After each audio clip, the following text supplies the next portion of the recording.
like 20, 21 when you say you hit them 20s. Mm-hmm. And how many years did you play for Philly? My first 7. 7, okay. Yep. All right, so first 7. So fast forward, man. You played with some greats. Man, I know everybody want to hear this. Tell us about what it was like playing with Kobe, man. Like the first time you walked in, you saw him. How did he embrace you? Like, was it like how AI was? Like, tell us that story. Man. Yeah. But again, the love was different from AI to Kobe because by the time I got with Kobe, I was Lou Will. Like, you know what I'm saying? I wasn't proving myself no more. Yeah. Like, I was a seasoned vet by the time I got with Kobe. So there was already a mutual respect. Like he knew what I brought. He knew what I brought to the table. So him accepting me and embracing me at that time was respect in itself. Because Kobe if he don't respect your game, he gonna tell you. Yeah. And it's gonna be known, and he gonna challenge you. And he embraced me though. He embraced me, and I always say that I wish I had an opportunity to play with Kobe earlier in my career, man, because I felt like he would have gave me something that I needed. You know what I'm saying? Just how competitive he was, how he went about business. Like he had an assassin's mentality. He didn't want to make friends. He didn't want to hang out. He didn't want to kick it. He just had isolated himself to the point it just drove him crazy to win.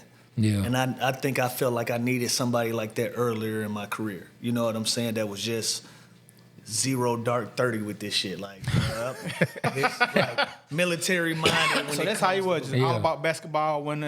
He was all about hoop, bro. He was just locked in. He was all about Kobe Inc. Like everything. So whether it was the hoop, whether it was his business sense, whether it was him coaching his daughters in his Mamba program, like he was business about everything that he did. Like very structured. Very structured. Like I just remember being his teammate, and in his locker, bro, his clothes used to be laid out, but it used to be an outfit like Monday, Tuesday, Wednesday, Thursday, like structure. Yeah. Like different type of mindset, bro. He ain't want to waste no time on that, man. He ain't got time to waste. I know one of the clips that's been going around since last, and you already know the story that was out there, but you confirmed it. I saw I think it was on Shaq's podcast when you were talking about Kobe taking the shoes. Yeah, elaborate more into that, man. Like tell us more about that. Man. It was a short story, man. He got mad, and we was in Portland. We was in Portland. We got blew out, but it was just one of them nights. Like in the league, like. You play so many games, and you get blew out. It's like they was just better tonight. Like they had our number. There might have been our third city in 4 days. Anything. It'd be a lot of circumstances that go into stuff. So sometimes you get blew out. It is what it is. You dust yourself off, get ready for the next one. But this one in Portland, we just look nasty. Mm-hmm. Like we just look like amateurs. Yeah. And I guess Kobe ain't like that. So he came in the locker room right after that joint. And he was just like, yo, from now on out, every single time down the court, I touch the basketball. Mm-hmm. Y'all gonna learn what it's like to play with Kobe Bean fucking Bryant. And he just went on a rampage, just telling everybody what he felt. Whoa. He went around the room one at a time. He had skipped 3-4 guys. I was one of them. And so we flew back home. Had practice the next day in LA. And our equipment manager, his name was Carlos. He was the equipment manager for the Lakers at the time. He came in with a big ass equipment bucket. And he just was going around and just scooping